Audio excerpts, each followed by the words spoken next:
a realidade, né, da vida da pessoa. Outras vezes ouvimos, né, ou a mamãe do céu vai chorar.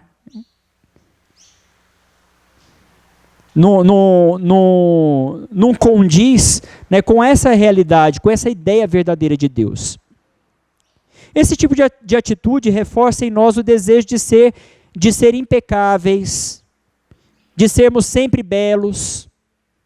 A gente não tolera não sermos belos. E aí eu estava vendo até esses dias, acho que foi ontem, se não me engano, ou, não sei, eu não lembro agora que dia que foi, a imagem de algo, foi ontem mesmo, a imagem de algumas pessoas famosas que fizeram tanta plástica que ficaram com o rosto totalmente deformado. Uma busca constante, incessante de ser belo acaba se tornando uma aberração às vezes.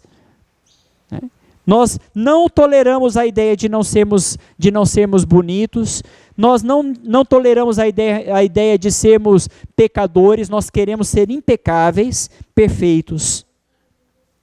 Nesse sentido moral, não no sentido bíblico, como eu tinha falado antes para vocês, né? A perfeição no sentido bíblico é possível que nós vivamos.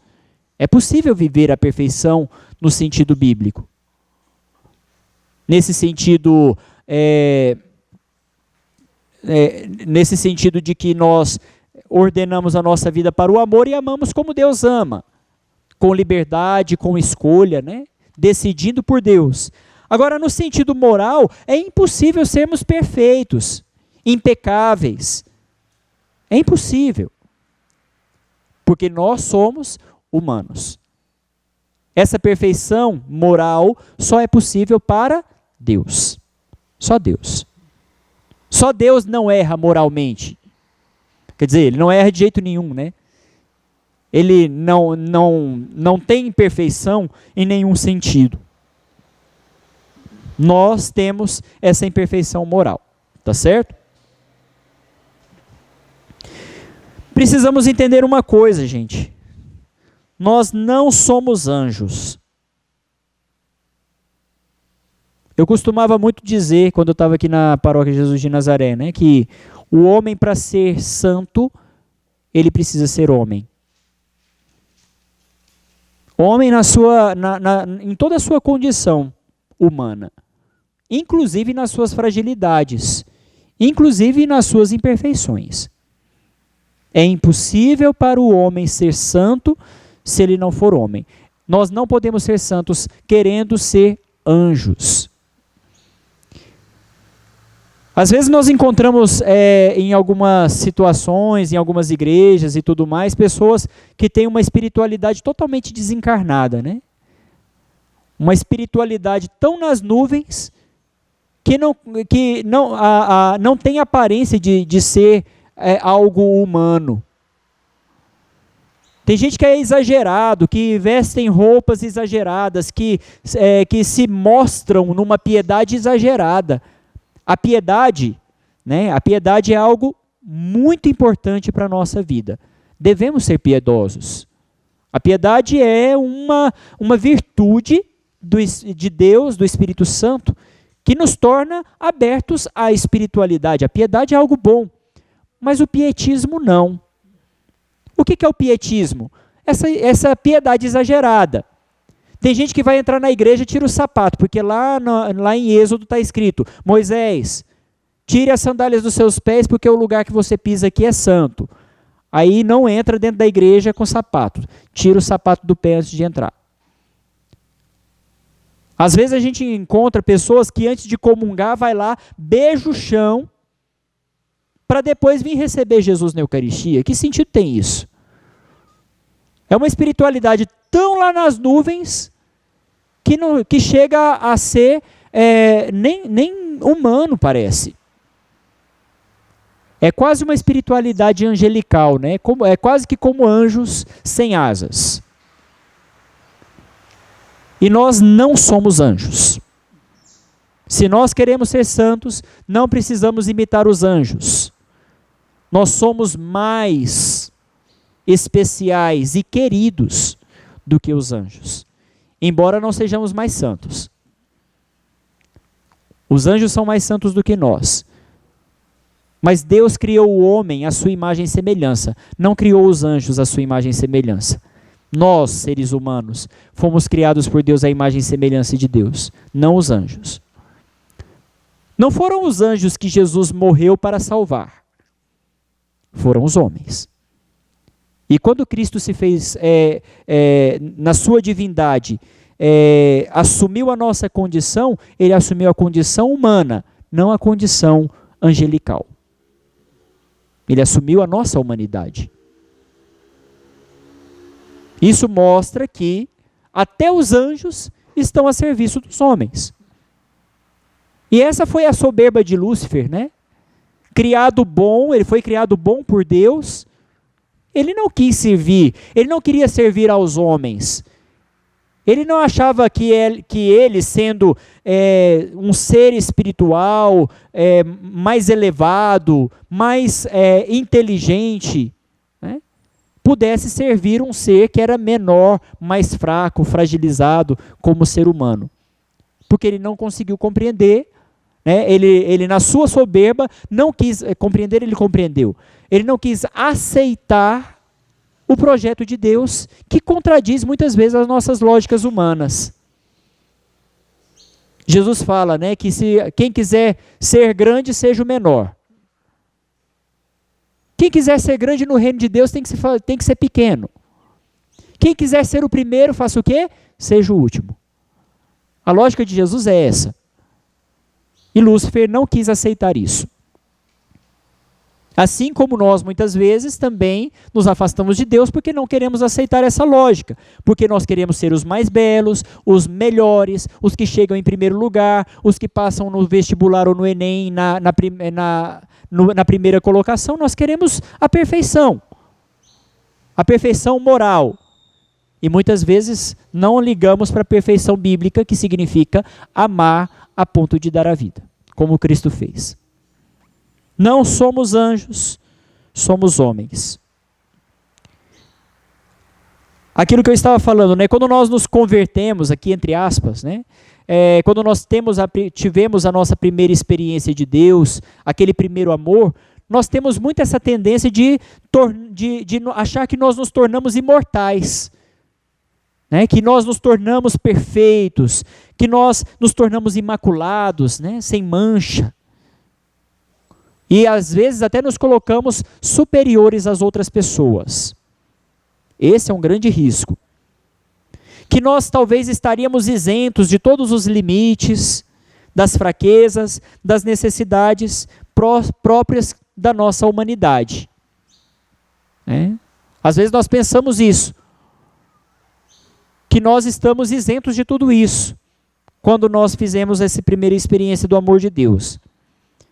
Ter esses limites seria, entre aspas também, né, inadequado ao nosso novo estado de perfeição. E é aí que cresce, então, que nasce a nossa soberba, o nosso orgulho espiritual. Achar que porque nós estamos agora na igreja, que nós conhecemos Deus, que nós amamos a Deus, que nós temos o tecendo fio de ouro, estamos agora tecendo o fio de ouro da nossa vida, sou melhor do que o outro. Me coloco como alguém que está acima, superior a outra pessoa.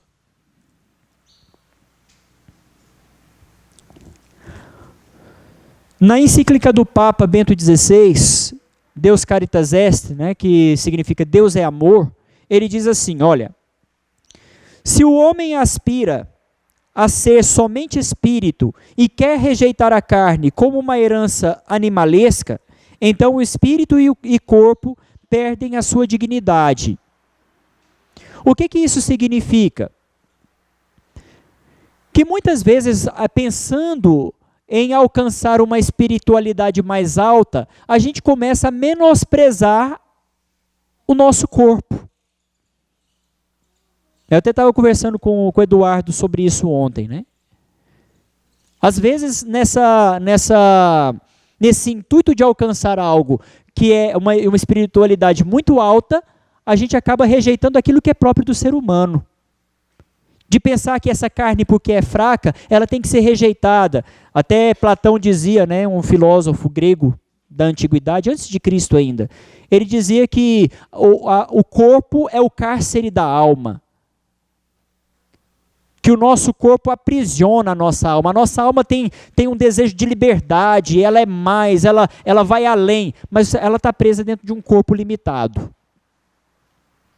O que no correto de pensar, né, que, na verdade, corpo e alma é uma realidade. A realidade do ser humano, nós não somos só corpo. Porque se nós fôssemos somente corpo, nós nos tornaríamos aqui, como o Papa Bento XVI, né, fala, o Papa Emérito, ele diz que seria como uma realidade animalesca. Nós seríamos como animais, se nós fôssemos somente corpo. Mas se nós também pensamos que somos somente espírito, e aí rejeitamos essa realidade do corpo, nós nos tornamos a nossa espiritualidade uma coisa desencarnada. Ou seja, o que isso significa? Uma coisa sem pé no chão. É uma coisa lá de um anjinho de asinhas voando nas nuvens, mas que não toca a realidade humana, que não pisa o chão. Não é concreto na realidade que nós temos aqui. Precisamos pensar no homem, no ser humano, com essas duas realidades que não se separam. Nós somos corpo, carne? Somos. De fato.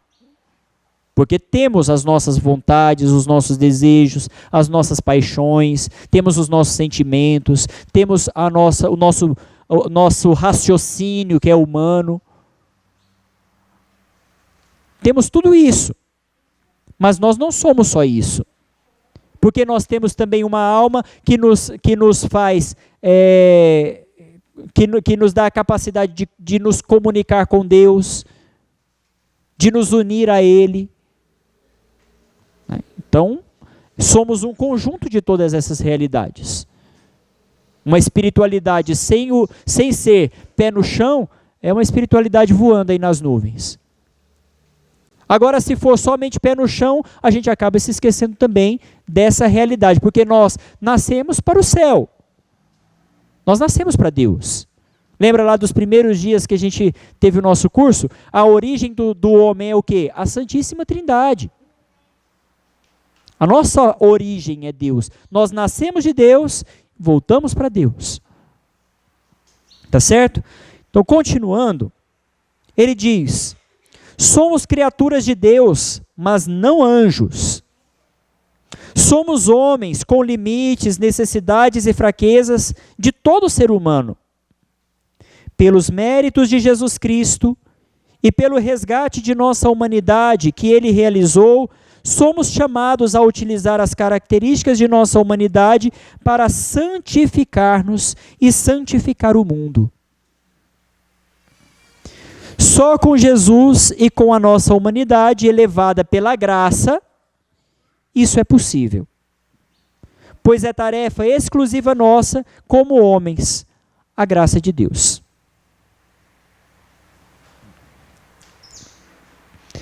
Pecado e limite. São duas coisas diferentes. Às vezes nós pensamos que o pecado e a fraqueza, o limite, a necessidade são a mesma coisa. Pecado é uma coisa, os limites, fraquezas do ser humano são outra coisa diferente. Tá certo? Primeiro, toda pessoa humana é criatura. Aquilo que eu já falei para vocês. Todo ser humano é criatura. Não é criador. Embora seja colaborador de Deus na criação. Mas não é criador. Só Deus é Deus. O nosso bispo emérito, Dom Antônio, tinha sempre essa frase. Toda vez que ele ia pregar, fazer uma homilia, ele dizia: só Deus é Deus, porque é uma verdade. Só Deus é Deus. Ele até dizia, né, que o Papa não é Deus, o bispo não é Deus, o padre não é Deus, só Deus é Deus. Isso para mostrar que, até na hierarquia da igreja, o poder máximo que nós temos, que é o Papa, ele também é criatura, não é criador. Só Deus é Deus. Nossa Senhora, nós podemos dizer que Nossa Senhora era perfeita, imaculada, santa, pura? Podemos? Podemos. Ela é pura, perfeita, nessa perfeição moral, porque não teve pecado, certo? Mas Nossa Senhora, embora não tivesse nenhum pecado, ela não tinha pecado, mas ela tinha limites. Nossa Senhora tinha limites. Nossa Senhora, por exemplo, assim como Jesus, o Filho de Deus feito homem, também tinha limites, embora não tivesse pecado.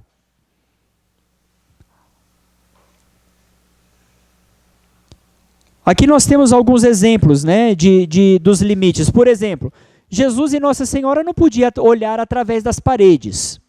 Podia? Não. Não podiam viajar no tempo. Podiam? Não podiam viajar no tempo. Não podiam estar em 2 lugares ao mesmo tempo. Podiam?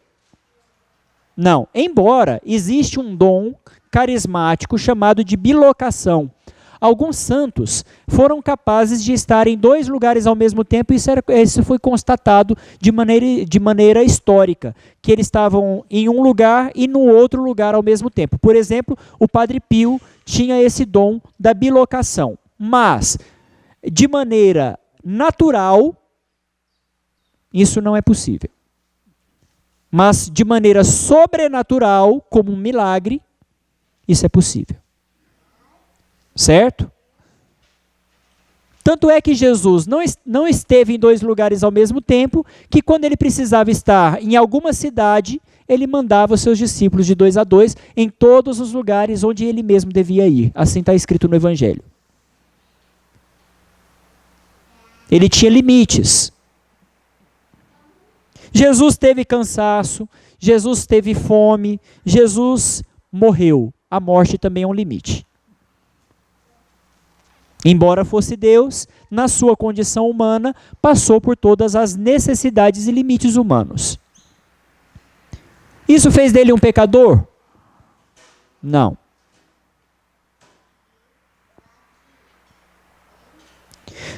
Não querer acolher a nossa fraqueza prejudica a nossa vida.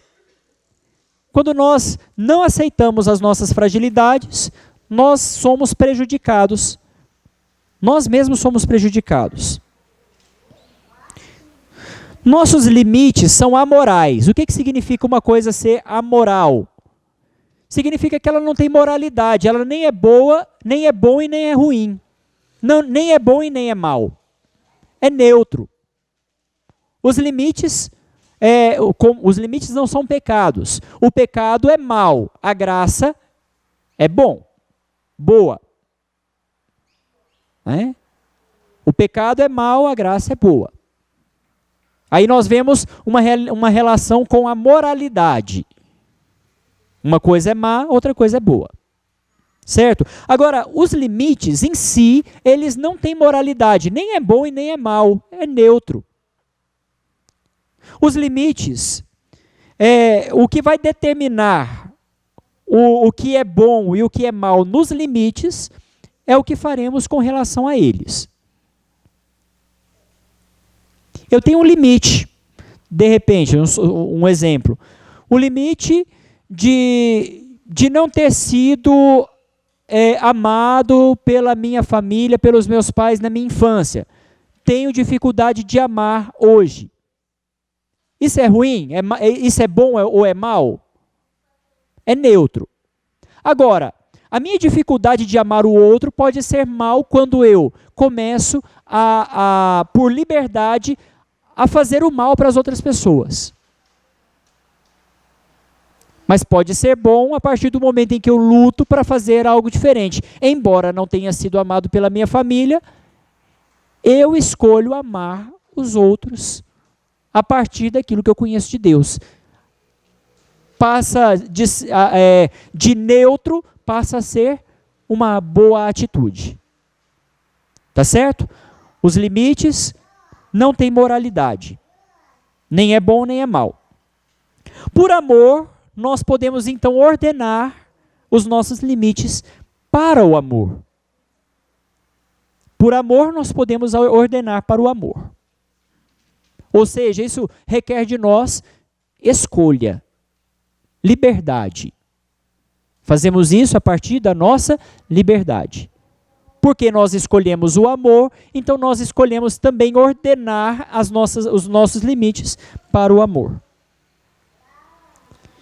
Vocês já viram falar de uma pessoa, de um fanfarrão?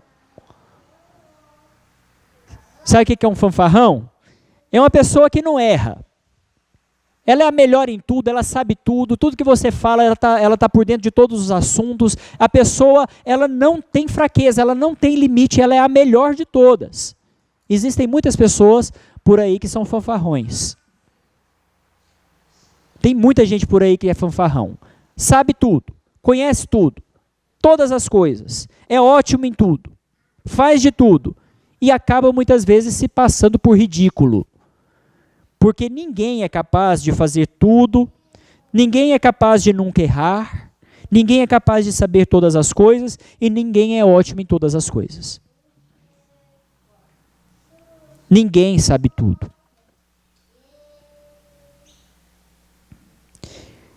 Quais são os limites do ser humano?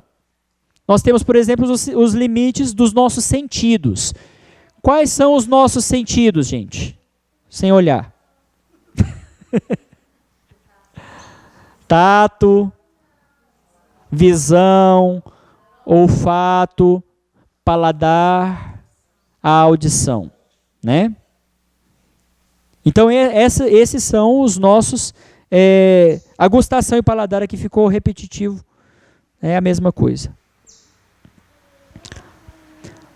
Até a nossa inteligência ela é limitada. Quem aqui sabe falar mais do que uma língua? Você sabe, Carmen? Você sabe Libras? Né? Poderíamos dizer que a Carmen ela é bilíngue. Se alguém sabe 3 línguas, é trilíngue. Se alguém sabe mais de 4, é poliglota. Eu não sou poliglota, não.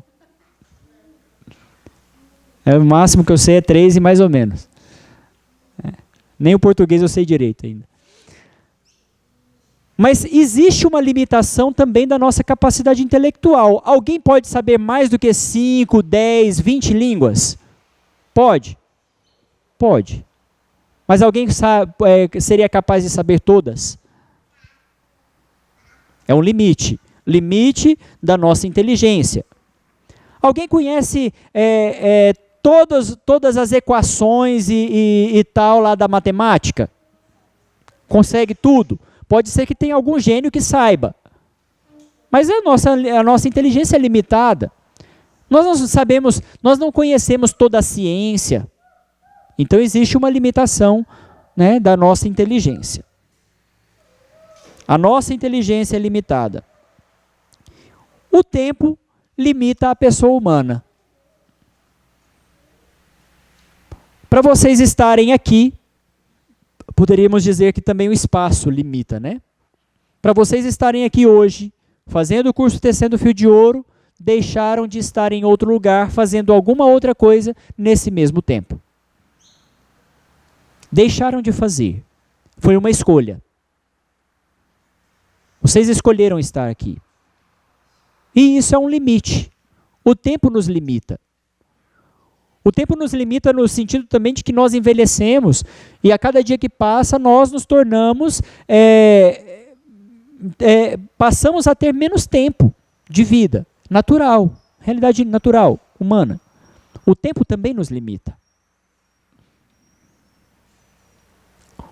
O nosso corpo cansa. Nós devemos comer várias vezes por dia, porque senão nós adoecemos. O ideal seria de 3 em 3 horas.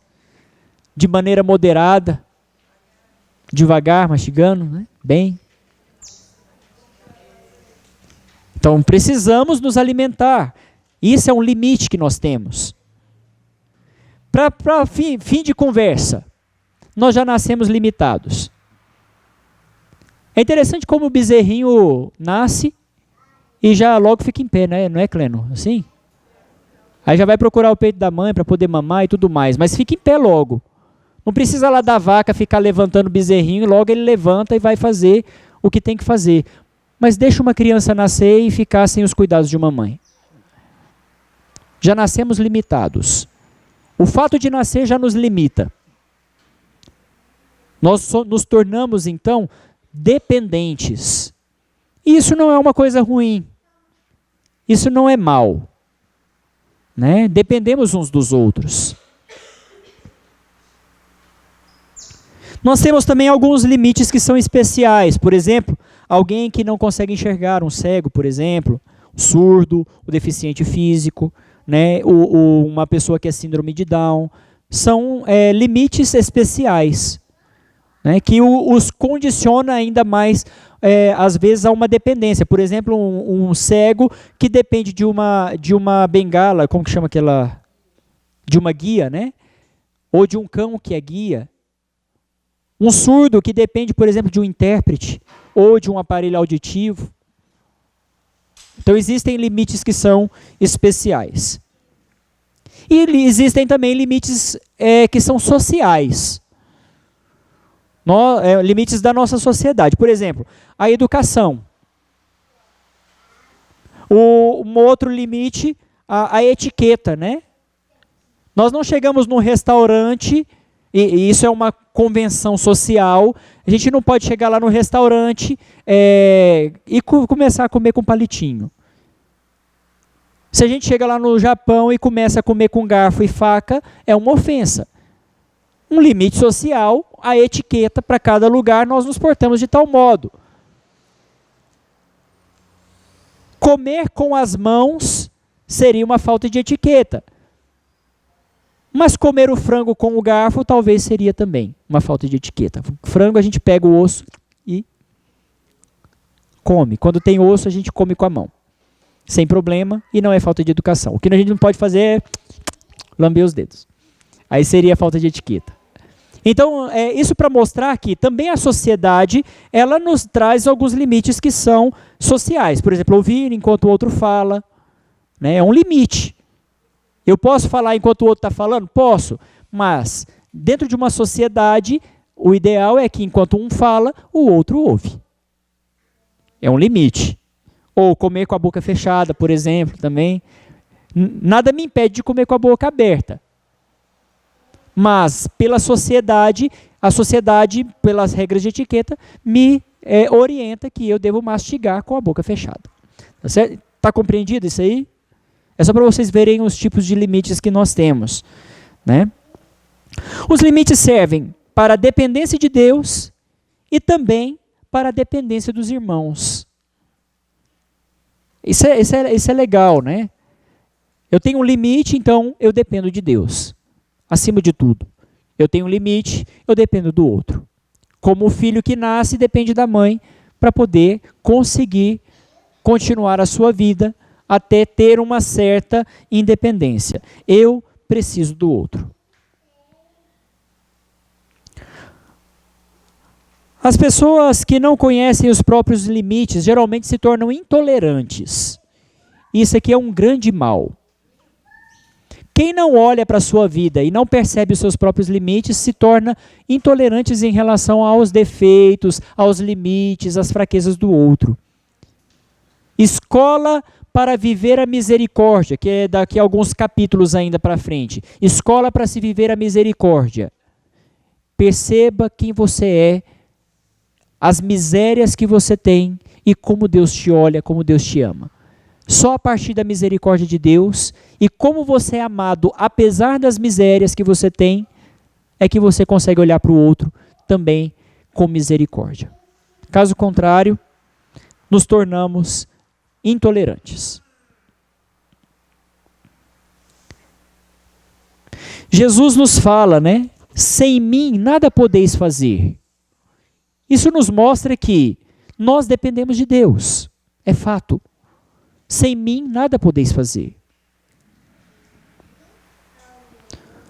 As necessidades. Aí agora nós passamos então para, a gente estava falando dos limites. Vamos falar das necessidades, porque os limites, eles geram as necessidades. São coisas distintas. Os limites agora geram algumas necessidades para o ser humano. Então, uma necessidade básica do ser humano: amar e ser amado. Ser livre é necessidade do ser humano. A gente perde a nossa essência quando nós perdemos a nossa liberdade. A escravidão, por exemplo, né, foi algo terrível.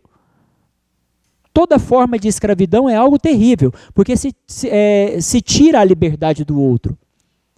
Então, é necessário para o homem, é uma necessidade, amar, ser amado, ser livre, pertencer. A água, por exemplo, o alimento que nós precisamos, a segurança.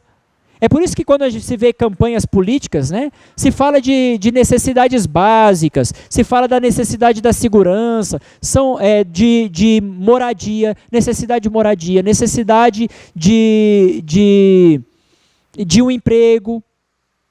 E geralmente são essas coisas que os políticos prometem, porque são coisas da necessidade do ser humano. É necessário para o ser humano. Para o cristão, existe uma necessidade, ainda uma necessidade particular. É a necessidade de Deus. Para o cristão é evidente que a sua maior necessidade é Deus. Quando nossas necessidades, elas não são satisfeitas de um modo especial na infância e na adolescência, gera o que chamamos de carência. Quando na nossa infância, na nossa adolescência, nós não fomos supridos nas nossas necessidades, pode gerar em nós o que nós chamamos de carência.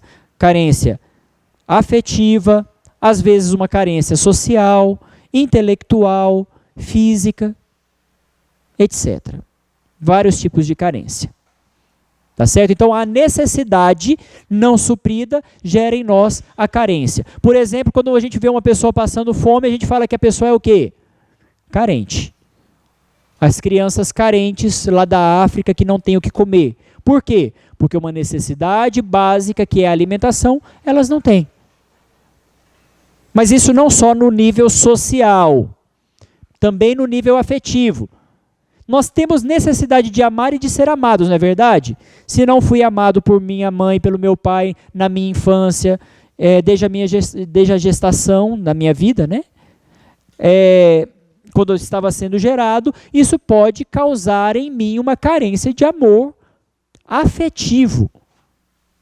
Lá no princípio básico da minha vida, a necessidade de ser amado. Não estou dizendo que isso seja determinante para ser uma boa pessoa, uma pessoa, capacidade de amar. Eu não estou dizendo isso, porque a gente já sabe que a gente pode reabrir os processos e reordenar tudo para o amor, mas a necessidade não suprida pode causar uma carência. Em alguns desses níveis aqui, afetiva, social, intelectual, física e tudo mais. Por exemplo, não me mande fazer uma conta de matemática, eu não dou conta. Eu tenho que ter uma calculadora. Se eu não tiver uma calculadora, eu não dou conta. Por quê? Na terceira série, eu perdi o fio da meada da matemática, nunca mais consegui aprender o que era básico para poder passar nas matérias. Não me dê conta de matemática para fazer. Limite. Era uma necessidade? Era. Me tornei carente nessa situação intelectual da matemática, por exemplo. Tá certo? Hoje eu preciso de calculadora. A maior necessidade do ser humano é amar, porque nós somos imagem e semelhança de Deus, e Deus é amor. Nós fomos criados para amar. O homem é capaz de amar, torna-se necessidade amar e ser amado. Tudo isso é repetição, né, já foi falado. Mas isso tudo somente com a graça de Deus, a graça e o auxílio da graça de Deus. Sem esse auxílio da graça de Deus, não somos capazes de amar. Agora entramos num outro tema, a fraqueza. Limites, necessidades, fraqueza.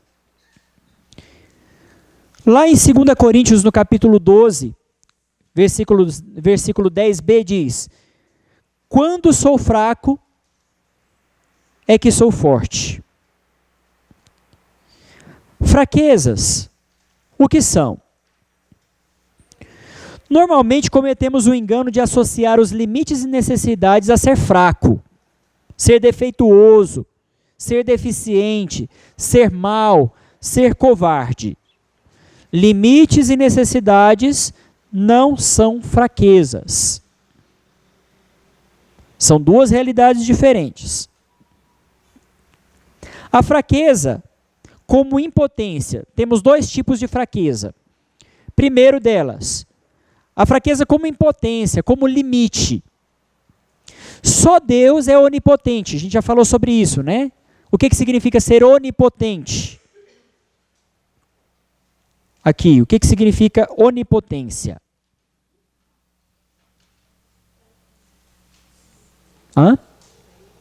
Superior? Que ele não precisa de ninguém, de nada. Na raiz da palavra, omnia, e no latim significa tudo, totalidade, o todo. E potens, omnipotens. Potência significa poder.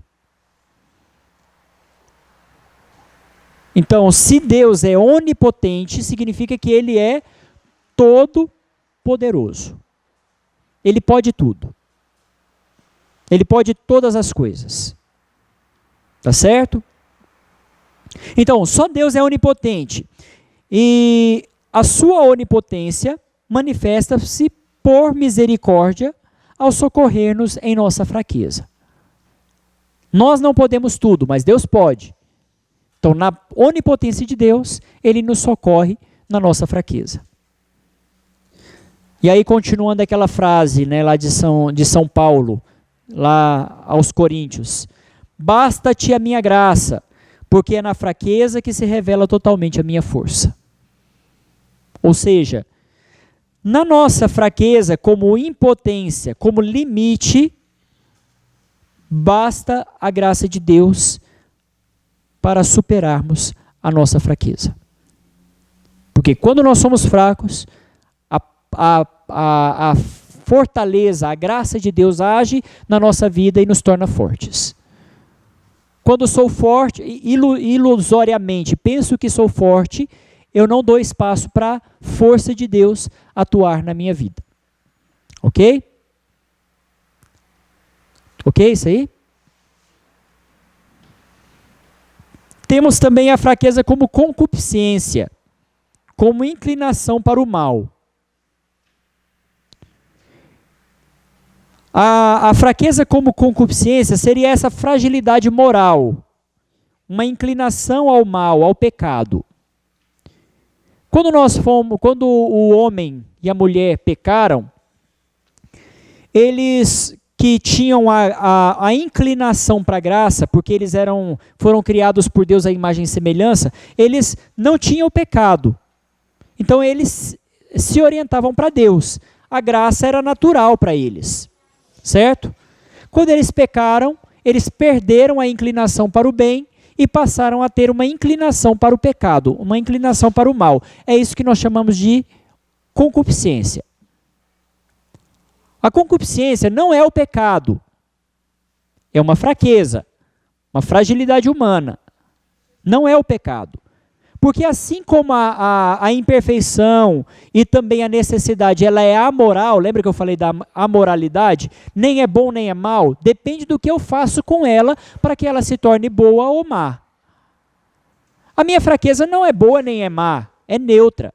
A concupiscência não é pecado, nem é boa e nem é má. Agora, o que eu vou fazer com a minha fraqueza é que vai determinar o pecado. Certo? Então, a concupiscência seria essa fragilidade moral, essa inclinação ao mal, a inclinação ao pecado. Provém da desobediência do primeiro pecado. A concupiscência nasce, né, da desobediência do homem e da mulher a Deus.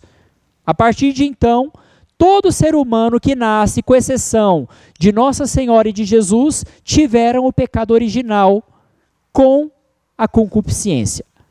Quando é que é apagado a concupiscência, ou melhor, o pecado original da nossa vida? No batismo. No batismo é apagado o pecado original. E a concupiscência, quando que ela é apagada? Ela não é apagada. É a fraqueza. É a fragilidade. A graça de Deus apaga o pecado, mas ainda permanecemos com a inclinação para o mal. Certo? Isso é bom ou é ruim? Depende.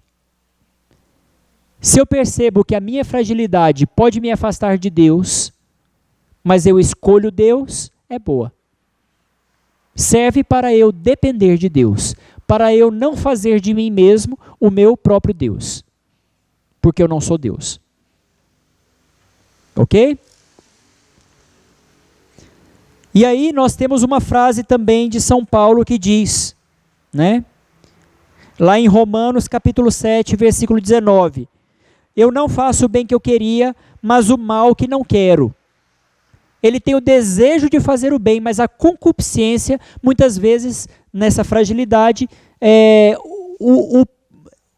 o força, não é força, ele o inclina para fazer o mal, que ele não quer fazer, porque ele quer a graça.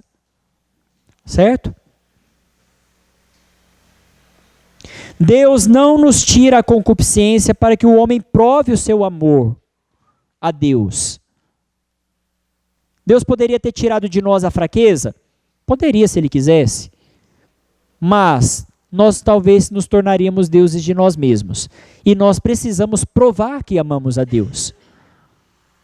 E a maneira é superando as nossas fraquezas. Fraqueza não serve para nos rebaixar, mas ela serve para nos fazer crescer ainda mais. A gente cai, levanta, sobe um degrau a mais. Se cair de novo, devemos nos levantar, subir um pouco mais. Sempre olhando para o céu, olhando para Deus. Lembra lá da frase de Santa Teresa que dizia, olha quem te olha, olhos fixos em Deus. Caminhamos sempre mais para Deus. Como eu disse, assim como os limites e as necessidades, as fraquezas também são amorais, não vou repetir isso aqui. O que vai determinar, né, o bem ou o mal é o que eu faço com a minha fraqueza. E outra coisa, a força, o que determina o bem ou o mal é vencer a tentação ou entregar-se a ela. Ok? Aqui entra uma coisa bem interessante. A gente precisa aprender a dar nome às fraquezas. Ajuda muito também quando a gente vai fazer a nossa confissão, né? Porque quando a gente não sabe dar nome às fraquezas, a gente acaba não tendo consciência delas. Por exemplo, quando a gente vai confessar, a gente aprende a dar nome ao pecado. Uma vez uma jovem veio confessar um pecado e falou assim, padre, eu cometi o pecado de adultério. Aí logo eu pensei, ela é uma moça jovem, não é casada ainda, então ela teve uma relação com um homem casado. Logo eu imaginei, ela foi adúltera porque se relacionou com um homem casado. Mas na verdade ela queria dizer que ela cometeu o pecado da luxúria. Ela cometeu o pecado me fugiu agora. Contra a castidade, eu esqueci o nome da... Ixi, sumiu. Quando um solteiro tem relação sexual com outro solteiro... Fornicação, obrigado. Pecado da fornicação. Você tá que tá hoje, hein, Laís? Sabe tudo. Ela queria dizer isso, né? E ela falou que tinha cometido o pecado do adultério. Outra vez, a pessoa foi confessar um pecado e foi falar assim: padre, eu cometi o pecado da luxúria. Na verdade, ela queria dizer que ela estava sendo muito orgulhosa, vivendo com uma vida de luxos, né? Na verdade, luxúria não tem a ver com luxo, né? Tem a ver com a sexualidade. Parece no nome. Então, se a gente aprende a dar nome às fraquezas, isso facilita muito para a gente superar essas fraquezas. Então, dentro do PVP de vocês, que vocês vão começar a fazer, devem aprender a nomear as fraquezas de vocês, tá ok? Conversar com ela na distância adequada. Aí o que eu coloquei aqui entre parênteses o leão. Quando a gente vai lá hoje não tem jeito mais, mas quando a gente ia lá no zoológico, a gente viu o leão a partir de uma grade. Se a gente conhece, sabe o que é um leão e coloca o braço dentro da jaula do leão, o que ele vai fazer? Comer o braço. Vai perder seu braço. Ou seja, quando a gente lida com as nossas fraquezas, a gente deve lidar com as nossas fraquezas a uma certa distância. Porque nós dialogamos com as nossas fragilidades com a distância que não é perigoso para nós. Porque se nós nos aproximamos das nossas fraquezas, nós acabamos caindo nelas. Não se dialoga com a tentação, gente. Tentação não é algo para ser dialogado. O problema de Eva foi exatamente esse. Quando a serpente começou a falar: por acaso vocês foram proibidos de comer de todas as árvores do jardim? Eva deveria ter deveria ter ignorado, virado as costas e saído. Com tentação não se conversa. De tentação a gente foge. Certo? Então, conversar com a nossa fraqueza na distância certa. E aí entramos no quarto capítulo, que fala sobre a tolerância, caridade e misericórdia. Não vou aprofundar muito nisso, porque eu já falei, né? Mas, ao conhecer as nossas próprias fraquezas, nós vamos crescer na piedade, na santidade e no amor. Os limites me fazem necessitar de Deus e dos irmãos. Os meus limites e fraquezas me fazem necessitar de Deus e necessitar dos outros. E a fraqueza, ela me abre para a súplica a Deus e para o pedido da sua ajuda.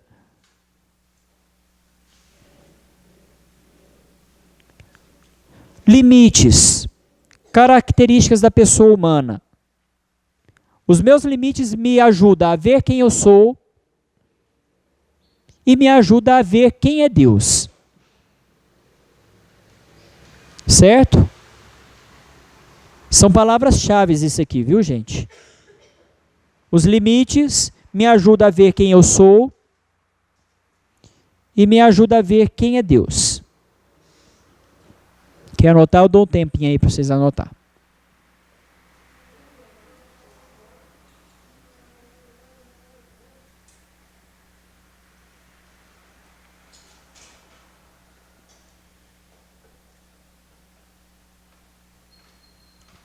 Pegaram?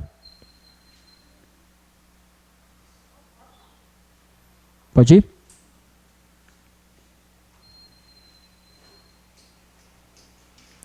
Saber quem eu sou nas minhas fraquezas nos ajuda a amar o outro como Deus ama. Isso aqui também é chave para o processo que vocês vão começar agora. Saber quem eu sou, me conhecer, nas minhas fraquezas me abre para conseguir amar o outro. Porque quem acha que não tem defeito, quem acha que é bom demais, nunca vai conseguir amar o outro, que você vai conseguir ver os defeitos, vai ver os limites e vai sempre ter um julgamento de superioridade em relação ao outro. Não é possível amar alguém se nós não nos conhecemos nas nossas limitações. E Saber quem eu sou nas minhas fraquezas nos ajuda a amar o outro como Deus ama, ou seja, com misericórdia. Ok? Misericórdia é o modo como Deus ama o homem, apesar das suas misérias. Mesmo sendo miseráveis, Deus continua amando, porque Ele ama com misericórdia. Fim.